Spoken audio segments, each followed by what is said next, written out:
We are continuing with the Civil War. I'm still doing background information. I am going to talk about a few selected battles and a few selected key figures, but it's more important to understand the war in terms of conflict and the average life of the soldiers. So we left off last time, we had pretty much concluded with northern advantages. I think we are on slide something like 33, 34, something like that. I want to talk a little bit more now about southern advantages. Again, the South sees itself exactly like the Americans did in the Revolution, fighting a much militarily stronger force, but they feel that they have some advantages that will ultimately let them win the conflict. Number one, and I'm not sure it's the same order that's on the slide, but they're down there, home ground advantage. The South is playing defense, just like the Americans did in the Revolution, and that is a much easier job than the Union has. The North has to invade, conquer, and hold the South. You have to have a much larger force, and this is eventually what defeated the British in the American Revolution. Unlike the North, the population in the South is completely united. Everybody supports the war, which to us seems a little odd because you have slaveholders and people that don't have slaves, but they are uniting against an invading force, so that makes sense psychologically. You have, again, maybe 1.2 million of combat age, and a huge percentage in the South did fight. In the North, a lot of people supported the war, but a lot did not. All the way through the war in the North, you have an anti-war party. They were called the Copperheads. That is after the coin, the penny, the copper coin, not the snake, Copperheads, because that's not a northern snake anyway. They are anti-war. Let the South go. It is not worth the blood and treasure. And they exist all the way through the war. But the South is united. The South, it's a very concrete, tangible goal. They are fighting for states' rights. They feel it's their constitutional right. They are fighting for the right to own slaves. The Northern goal is much more amorphous. The goal of the Union is to preserve the Union. That's a little bit harder to grasp than I'm being invaded and I need to play defense. Another key factor that I mentioned earlier is in the South, absolutely, hands down, better officers, better strategists. When the South secedes, most officers in the U.S. Army were Southerners, and they went with their states. We get good officers in the North, but we have to train them as we go. It's learning by doing. Better fighters, this is a big question mark. After that, there's a great line in Gone with the Wind where, as the war breaks out, one of the Southerners said, "One rebel can lick 10 Yankees." Didn't work out that way. Are they better fighters? There is absolutely a stronger military tradition in the South. You do have the fact, like the Americans in the Revolution, and Union commanders commented on it, gosh darn, those Rebs are good shots. They had been raised with guns, rural culture, they knew hunting. They probably were better shots. Who is in the Union Army? There's a draft very quickly, and you have a lot of people raised in cities who had never handled a gun. And this is not a war where you have a whole lot of training to go into fighting. So probably from the hunting tradition, they probably were better shots, but there's no evidence for that, no concrete evidence. By the second year of the war, there are arms and powder factories in the South. There are iron foundries. What they don't have is what Americans didn't have at the Revolution. They have no cannon at all and no place to make them. One thing the South thought was a huge advantage for them was cotton. Cotton is king, I'm quoting, "No power on earth dares make war upon cotton." And they figure this is their ace in the hole. British factories are all textile factories. They depend on Southern cotton. So did a lot in France. And they figure they will get British support because the Brits need the cotton. When the war starts and the Union blockades the coast, in actual fact, there was a huge economic chaos in Britain. A lot of those factories closed. Something like over 500,000 Brits were unemployed. There was no work for the textile mills. And Britain got 75% of its cotton from the United States at the beginning of the war. 1 out of 4 British workers was connected to Southern cotton. So they're assuming that Britain will help. Britain didn't, for a number of reasons. They did sell equipment. They did build ships for the Confederacy, but they never came in as an ally, as a political ally, or recognized the Confederacy as a separate country. What the Brits did do is by 1863, after the first 2 years of the war, they find other sources for cotton to help the shortage. India, which Britain owned, and Egypt are both areas where the British have huge influence, and they began to export cotton to Britain. Britain also made money from selling ships and arms to both sides, Union and Confederate, and Britain would although she would prefer a divided United States, is hesitant. If she goes in to support the Confederacy, her own workers, the average British worker, would be furious at the government because they hated slavery as well. So Britain is in a pretty bad position here. Britain also bought grain and other goods from northern states as well. So it's not like cotton is the only thing, although it is the main thing. Slaves are another asset that the South considers it has. And they are used as support troops. They are used to free up whites to fight. But not until the very end of the war is it being considered to use slaves as military troops, to arm slaves to fight against the Union. This is a quote, and this is from Robert E. Lee. "If slaves make good soldiers, our whole theory of slavery is wrong." First of all, very dangerous to arm slaves. Again, Southerners are thinking of slave revotes. Number 2, if you are using slaves as soldiers, then they are men. They are not property. So slaves were used as cooks, as wagon drivers, as laborers, over 20,000 at the time, but not as soldiers. Lee said, "I will use them in my army, but only if they are freed," and that never happened. Okay, slide number 35 is the strategy North and South, and this is pretty simple. In the South, the strategy is exactly what George Washington used in the Revolution. Just don't lose. Don't lose any major battles. Don't have your army destroyed. And the Southern hope eventually is that the North will let us go, that they won't. They'll run out of men. They'll run out of money. It's not worth their trouble, and they will let us go. The Union plan is the Anaconda Plan, which is, of course, one of those big constrictor snakes, like a boa constrictor. And if you think of that, it's very easy to figure out. How will the North defeat the South?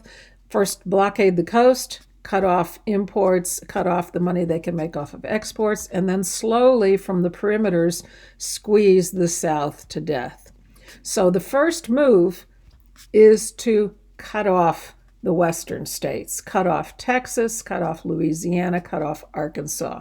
And then from west to east, squeeze into the heart of the Confederacy, Alabama, Mississippi, South Carolina being the heart of the Confederacy. And this is exactly what happened long term. Okay, governments, North and South. The other slide, slide 36, again, fairly simple. The Confederacy is a confederacy, and this is a fatal flaw. It is a decision they made. Remember, this is a war to support states' rights. So who has the power in the Confederacy? The states. If you remember the Articles of Confederation and what happened there before the Constitution, you have, in both cases, a very weak central government, and it doesn't hold. You cannot run a war this way. The state governors often opposed Jefferson Davis, the president of the Confederacy, The central government was often paralyzed. There was no political opposition, but very poor management.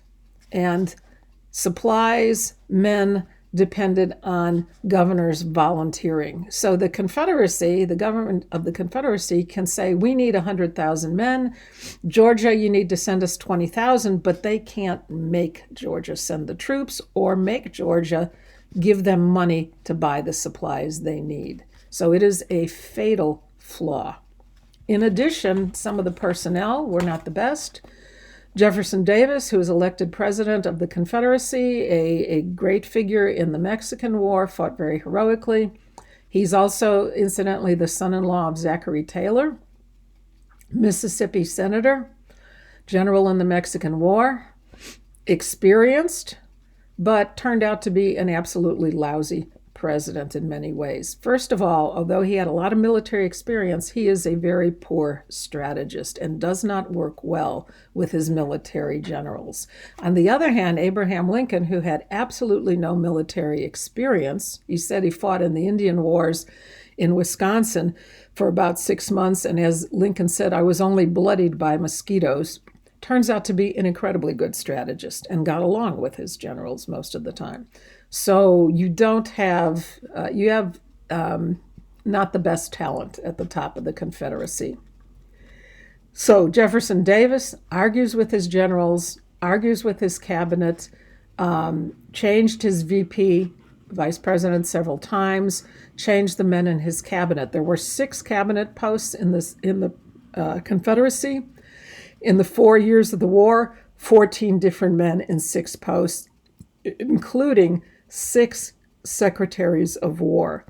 Not a good way to run a war. So the war plans kept changing along the way. The ideology, and this is the vice president of the Confederacy. Again, our new government is founded on the great truth that the Negro is not equal to the white man. Subordination to the superior race is his natural and normal condition.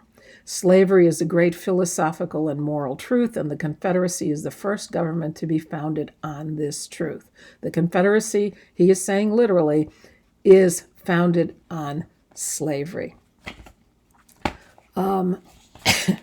So the Confederacy starts out with a handicap. Union government, strong national government, and Abraham Lincoln uses strong presidential power. The goal of the Union, of course, is to preserve the Union. For the first 2 years, the goal is not to end slavery. And this is important. Abraham Lincoln said quite clearly more than once, and I'm quoting Lincoln here, if I could preserve the Union by freeing the slaves, I would do that. If I could preserve the Union by freeing none of the slaves, I would do that. If I could preserve the Union by freeing some and not freeing others, I would do that also.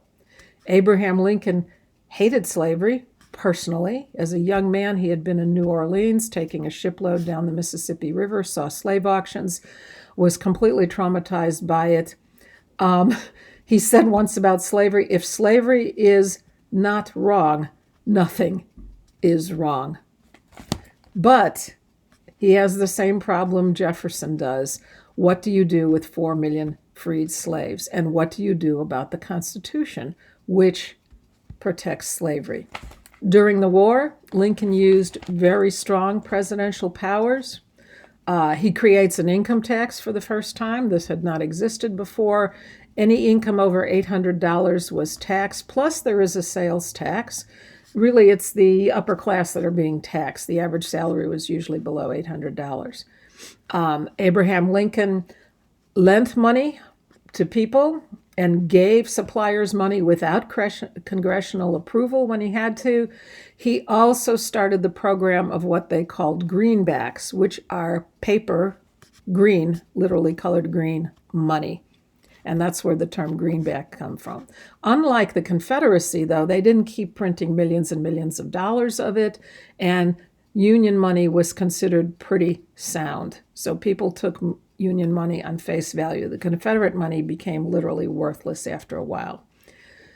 Lincoln also famously used martial law, military law in civilian areas, particularly in parts of the South when the Union Army began to move south. He held people without trial. Lincoln jailed some people without trial, without a lawyer. He suspended civil rights in some areas, particularly in the South again, and on occasion, but not systematically, he limited freedom of the press. If people were printing very negative things, he would close down newspapers on occasion, not systematically. He also tried civilians in military court when necessary. There's a war going on. He used strong presidential powers. Towards the end of the war, he sends federal troops to Missouri, to Maryland, to prevent secession. Again, federal troops in civilian areas. He also called up troops before Congress came in session in the beginning of the war. So, unlike the South, the Union government has a lot of power and uses it. Okay, the next slide, I'm getting into, let me see where I am here. Yeah, okay. That I'm interested in is slide 49, where I'm talking about some of the background of the war, and particularly the casualties in the Civil War, which were pretty horrendous. This is total casualties more than all other American wars combined in the Civil War, including World War I and World War II. Recruitment, when the war starts, both North and South assume that it's going to be a very short war, and volunteers are signed up for a 6-month term. When the body bags start coming back, all of a sudden volunteers stop volunteering, and later both North and South institute a draft by the second year of the war. In the North, they are drafting 18 to 35-year-olds. In the South, they are drafting 17 to 50-year-olds. In the North, the draft was mainly a lottery. In the South, there were quotas for every city and county. Exemptions. Not everybody had to fight. Ministers were exempt for obvious reasons. If you worked for a railroad, if you worked for an iron foundry, Quakers also have religious exemptions. And ironically enough, in the South, there was an exemption, catch this, for large slave owners. So this is a war to preserve slavery in which large slave owners are exempt from serving. You don't think poor white Southerners were upset about this? Yeah, they were. Okay, why is that so? If you own 20 or more slaves, the assumption was you need to be home to manage your slaves. Somebody had to be there in control, otherwise you would have slave rebellions. So if you had 20 or more slaves, you were exempt from military service. How ironic is that? North and South, you could also buy a substitute with about $300 given to the government, or $1,000 to an individual who would show up in your place. So North and South, the expression rich man's war, poor man's fight comes out of the Civil War. Because if you were wealthy, you pretty much didn't have to serve unless you wanted to, and some did. We estimate there were about 10,000 boys under the age of 16, including one drummer boy who was actually 9 years old, who went to the war. There's a picture there, one of those slides of a very young boy on a ship serving with the sailors. There were also 400 or so, we don't know, women who fought in frontline combat. How did they do this? They passed as young boys. They passed as young men. They wore baggy clothing, they went with their boyfriends, they went with their husbands, they went with their sweethearts, and they actually fought in combat. We don't know much about them, but you can imagine this is not something that would ever happen today. But at the time, it says a lot about that army. They got away with it. A lot of immigrants, especially the Irish and the German. Irish and Germans hated slavery, were totally against the South, And of course, the Irish, the other factor is the South was trying to make an alliance with Britain, and the Irish hate the British anyway. In New York, there were 10 all German regiments alone, and these regiments had to have German officers because most of the Germans didn't speak English. The Irish, who were coming desperate and penniless and starving, were recruited off the docks. When the boats would land, you would have army recruiters signing them up as they got off of the boats before they knew what they were going into. Once they find out, and once there are steady drafts in the North particularly, there were draft riots. New York City had the worst draft riots, including some that lasted multiple days. Hundreds and hundreds of people were hurt. In one New York City draft riot, over 100 people were killed. And unfortunately and completely illogically, the target became African Americans in New York City because the war was assumed to start over slavery, so you're causing it, we're going to go after you. So dozens of African Americans were killed by mobs in New York City, and for absolutely an illogical reason, the Black orphanage in New York City was burned down too. So completely illogical. Echoes today of this, and this is debatable. We don't know where this virus came from, but abuse towards Asian Americans today because of the quote-unquote Wuhan or Chinese virus. Debatable. We still don't know where it came from, but at this point it's largely irrelevant. A Chinese in America did not create this virus in any case.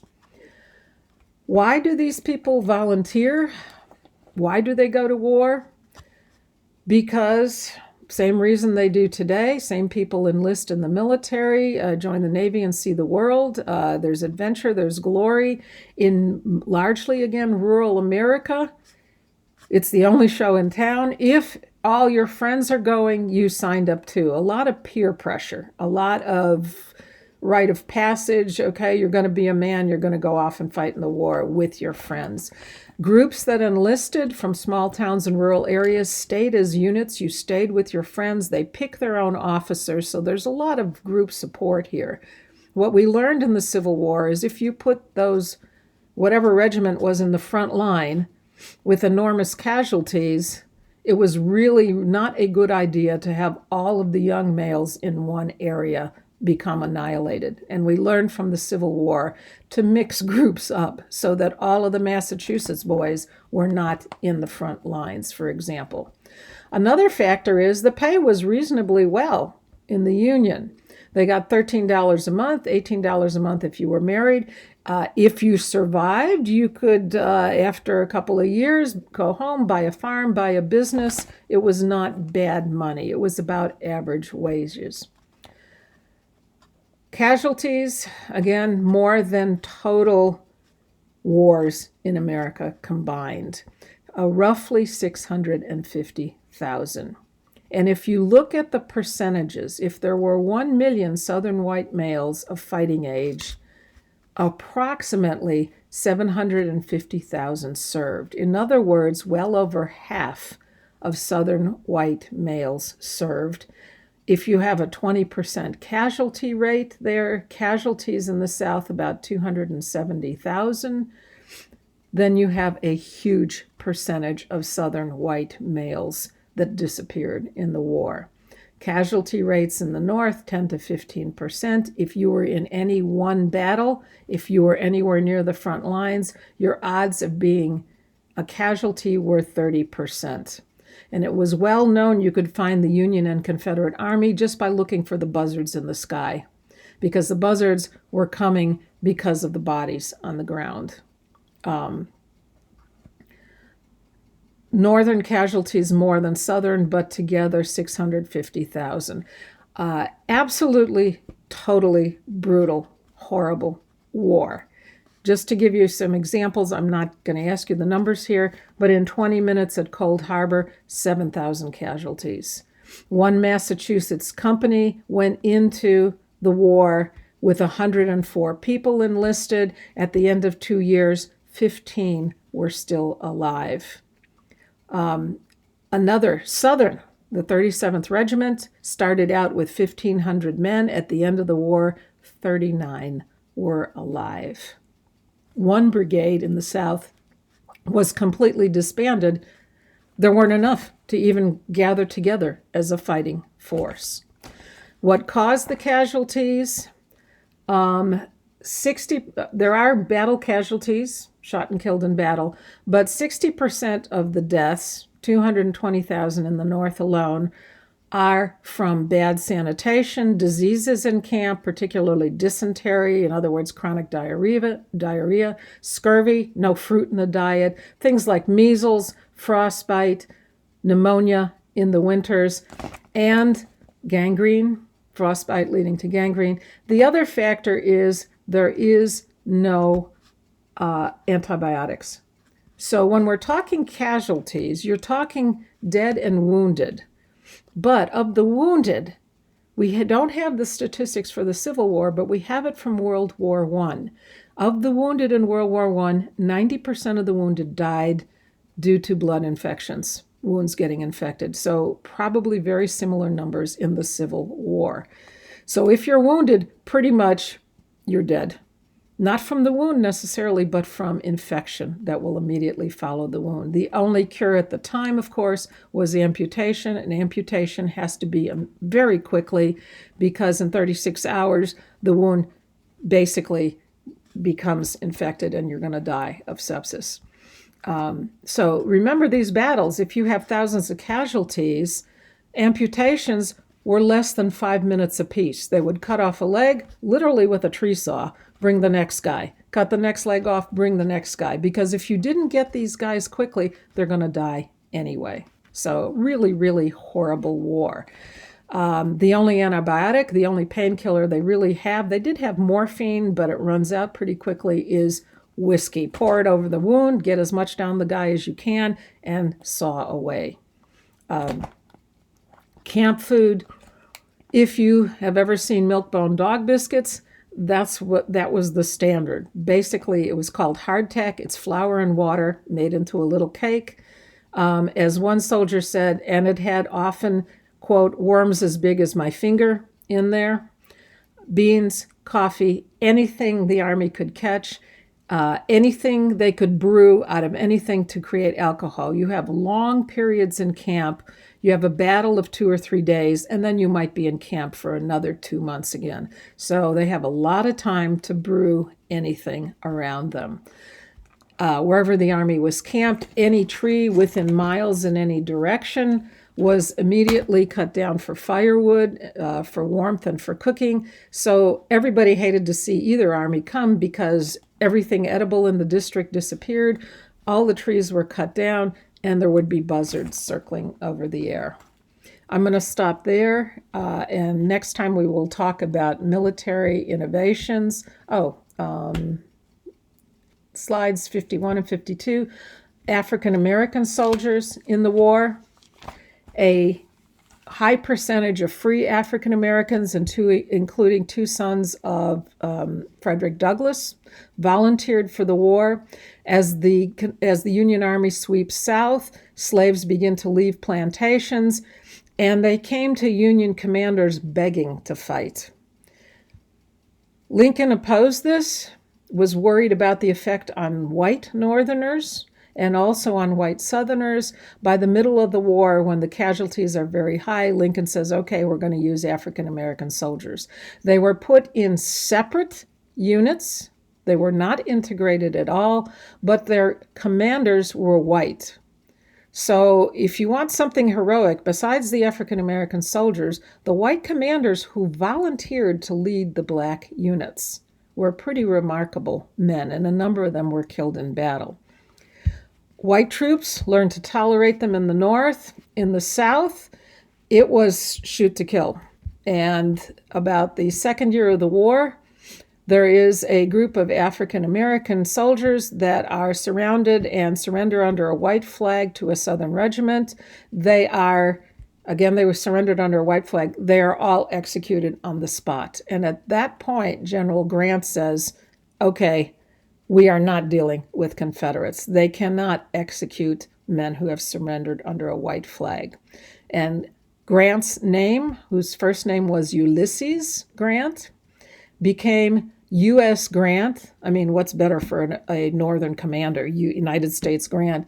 And the U.S. became Unconditional Surrender Grant. So from that point on, Grant does not negotiate terms for surrender. You surrender. If you're Confederate, it is unconditional surrender at that point. Okay, so we will pick up with the technology and lead into the early battles in the war next time. Stay safe. Have a good day.